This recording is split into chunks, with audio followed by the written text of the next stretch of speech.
Soyez les bienvenus dans Viva Événement, mesdames et messieurs, bonsoir. Voici tout de suite les principaux titres de l'actualité de ce jour. Et Radio Narmatian lance un appel pour la tenue d'une conférence de bailleurs de fonds et amis de Madagascar pour redresser le pays. C'était hier à Addis Abeba en Éthiopie lors du sommet de l'Union africaine.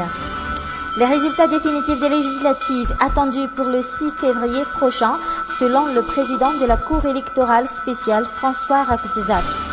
Dans les actualités internationales, les crises centrafricaines et sud-soudanaises dominent les débats au 22e sommet de l'Union africaine en Éthiopie.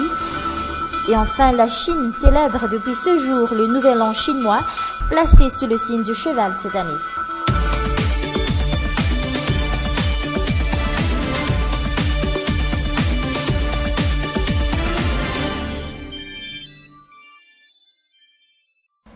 Le président malgache Erazzon Armapian est de retour au pays après avoir représenté Madagascar au 22e sommet de l'Union africaine qui s'est tenu à Addis Abeba en Éthiopie. Il tient en ce moment une conférence de presse à la Bani Ivat, le président malgache qui a eu l'honneur d'ouvrir les séries de discours en sa qualité de président d'un pays africain nouvellement élu.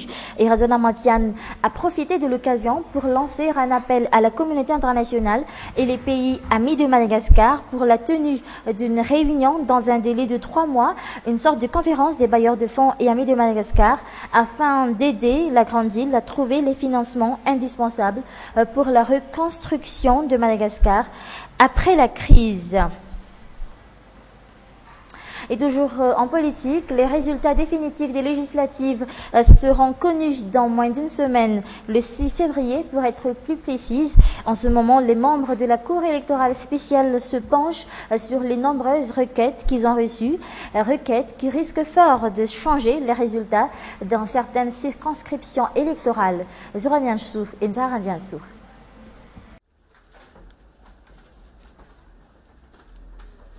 6 jours avant la date butoir qu'elle s'est fixée, la Cour électorale spéciale se penche encore sur les 604 requêtes qu'elle a reçues concernant les législatives. La plupart demandent la disqualification de certains candidats ou encore l'annulation des résultats de vote dans certains bureaux de vote et le recomptage total des voix des législatives du 20 décembre.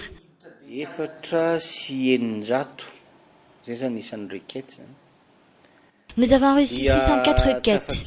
Je ne peux pas vous dire où on en est en ce moment, car dans certains cas, on arrive à étudier une cinquantaine, voire une cinquantaine de requêtes en une journée. Mais dans d'autres cas, les requêtes requièrent beaucoup plus de temps, vu le volume important de dossiers qui les accompagnent. Ainsi, la Cour électorale spéciale pourrait achever sa mission sur les législatives avant le délai fixé par la loi. Et c'est maintenant officiel, la Cour électorale a fixé une date pour la publication des résultats définitifs des législatives. Date officielle, le jeudi, le 6 février, nous allons publier les résultats définitifs des législatives ce jeudi 6 février à 10 h du matin et c'est à cette date que nous allons rendre aussi nos décisions concernant les requêtes. Nous sommes en avance par rapport au délai fixé par la loi, c'est-à-dire 30 jours après la publication des résultats provisoires par la Sénite. Le 8 le 9 le 30 jours.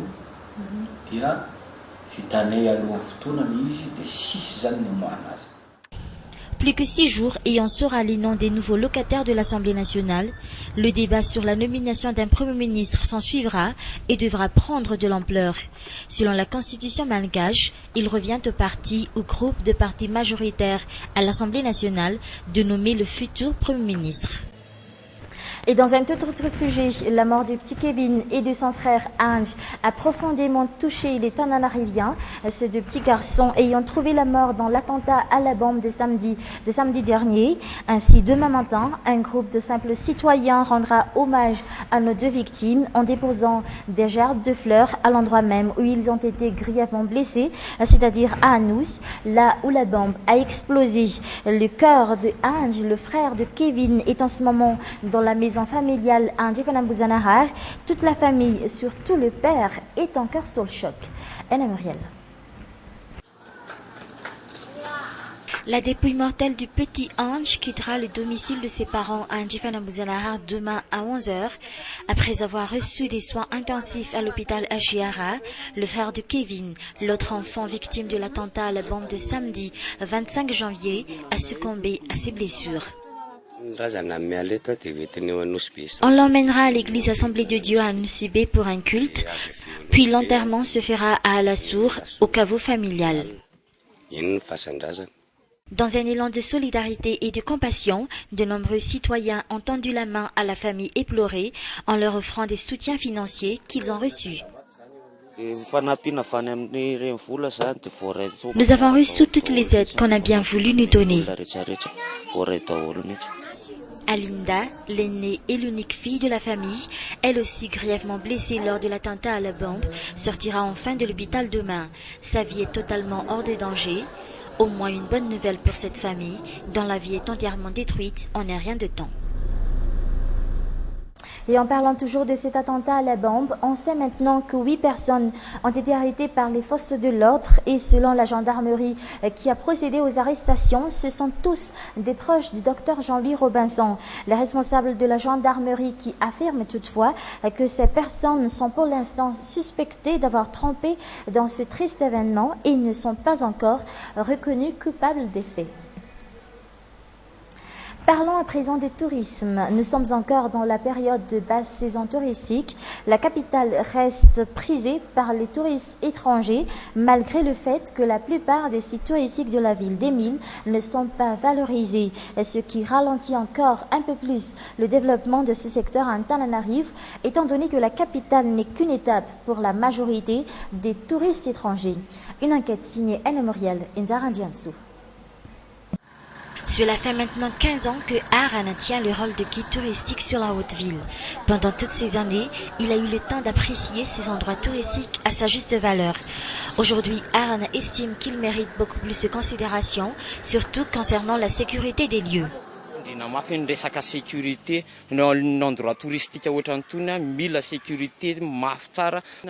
La sécurité doit être renforcée au maximum dans les endroits touristiques comme celui-ci, car l'insécurité pourrait ternir l'image de l'endroit, et surtout notre image, car nous sommes impliqués directement dans cette affaire. Et on est toujours pointé du doigt à chaque fois que quelque chose se passe, alors que nous prenons déjà toutes les précautions nécessaires. Autre préoccupation des guides touristiques de la Haute-Ville, la propriété de ces endroits touristiques. Cela fait 3 ans que ce bac à ordures est déposé à cet endroit, tout juste devant le portail du palais de la Reine à Manzakamiad, une infrastructure qui renvoie une mauvaise image de ce site touristique aux touristes étrangers.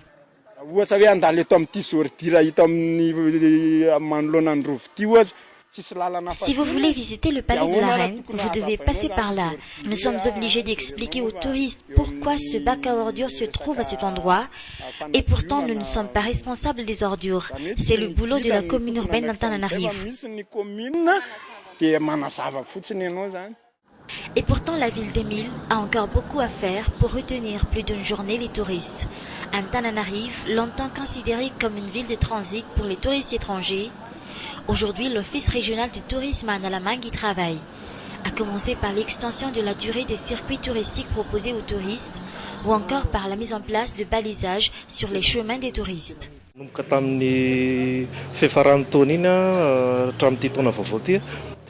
le début de l'année, nous avons élaboré des circuits touristiques de 2 heures ou 3 heures.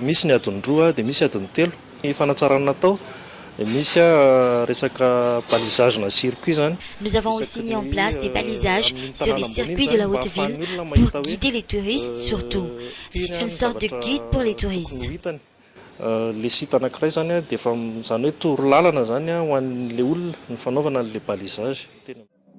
Durant la haute saison touristique, plus de 1000 touristes étrangers visitent la Haute-Ville tous les mois, un chiffre réduit de moitié pendant cette basse saison touristique. Et enfin, pour terminer ce journal, le serpent laisse la place au cheval. Aujourd'hui, le nouvel an chinois a été marqué un peu partout dans le monde.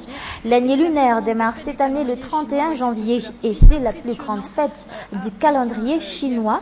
Et les Chinois la célèbrent avec ce feu d'artifice que nous voyons sur les images, des feux d'artifice impressionnants.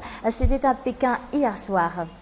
Et c'est ainsi que s'achève cette édition. Merci à vous de l'avoir suivi jusqu'à la fin. Excellente soirée en notre compagnie. Au revoir.